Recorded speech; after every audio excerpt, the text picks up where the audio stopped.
کے کام پر ذرا بات کریں گے اور جن سماجی رویوں کی عکاسی منٹو نے اپنی تحریر میں کرنے کی کوشش کی اس پہ بھی بات کریں گے. تجزیہ کار یاسر پیرزادہ ہمارے ساتھ.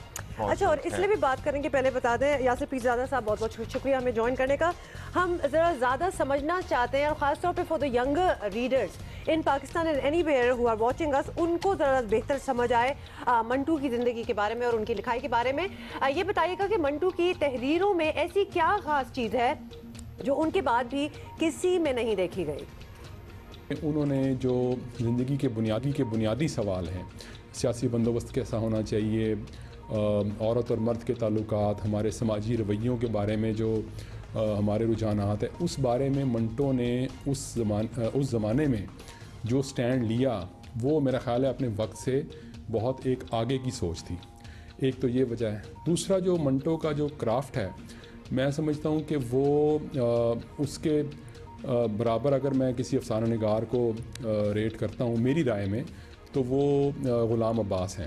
لیکن منٹو جو ہیں ان کی خاص بات یہ ہے کہ وہ بہت ہی ریڈیبل افسانہ نگار ہیں، اور ان کے تمام افسانوں میں یا ان کی تحریروں میں آپ کو کہیں بھی کوئی ایک مشکل لفظ نہیں ملے گا. لیکن اس کے باوجود ان کی جو تحریر ہے وہ اس قدر تخلیقی اور کریٹیو ہے کہ انسان جو ہے وہ اس کو پڑھ کر آشش کر اٹھتا ہے. ٹرو، کوئی بھی مشکل الفاظ کا استعمال اور ان کا سہارا لیے بغیر ایسی تحریر لکھی کہ لوگ سوچنے پر مجبور ہو گئے. یاسر صاحب، اگر منٹو کے بتائے ہوئے مسائل اور معاشرے کی حالت دیکھیں، اگر آج بھی وہی ہے جو 83 سال پہلے تھی، تو ہم کیا کہیں؟ قصور منٹو کا ہے یا پھر معاشرے کا؟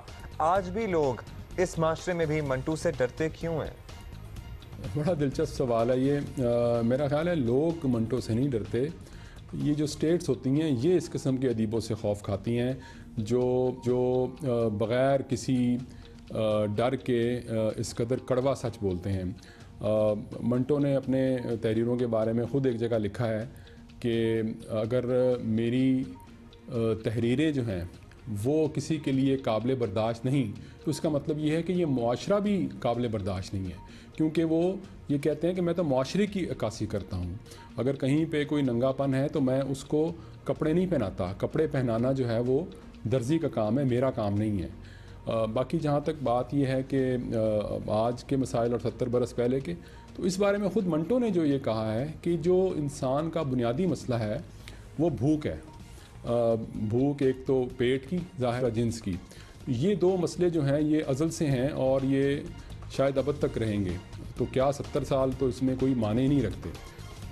رائٹ. اچھا پیرزادہ صاحب، یہ بھی بتائیے گا کہ حقیقت یہی ہے کہ منٹو کو ناپسند کرنے والے، انہیں ادیب نہ ماننے والے آج بھی بہت سے ہیں. ہم بہت سے ایگزامپلس کوٹ کر سکتے ہیں، لیکن ویل اسٹاپ ہیئر. کیا ایسا وقت آئے گا جب سب اردو پڑھنے والے منٹو کو ایک عظیم تخلیق کار یا پھر کریٹو جینیس مان لیں گے؟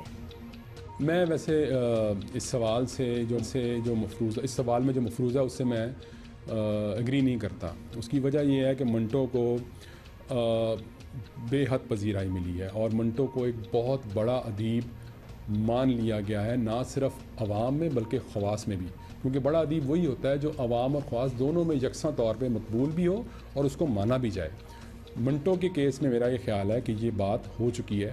کیونکہ آپ کوئی بھی پاکستان میں دیکھ لیں، ایون ہندوستان میں کوئی بھی ادبی کانفرنس ہو، کوئی بھی ایونٹ ہو، افسانے کی بات ہو، اردو ادب کی بات ہو، تو وہ منٹو کے بغیر ادھوری ہے. یہ بات سب تسلیم کر چکے ہیں کہ منٹو ایک بہت بڑا اردو کا افسانہ نگار تھا. آپ اس کو بیسٹ بھی کہہ سکتے. لہٰذا میں اس مفروضے پہ یقین نہیں رکھتا. بہت شکریہ آپ کے یاسر پیرزادہ.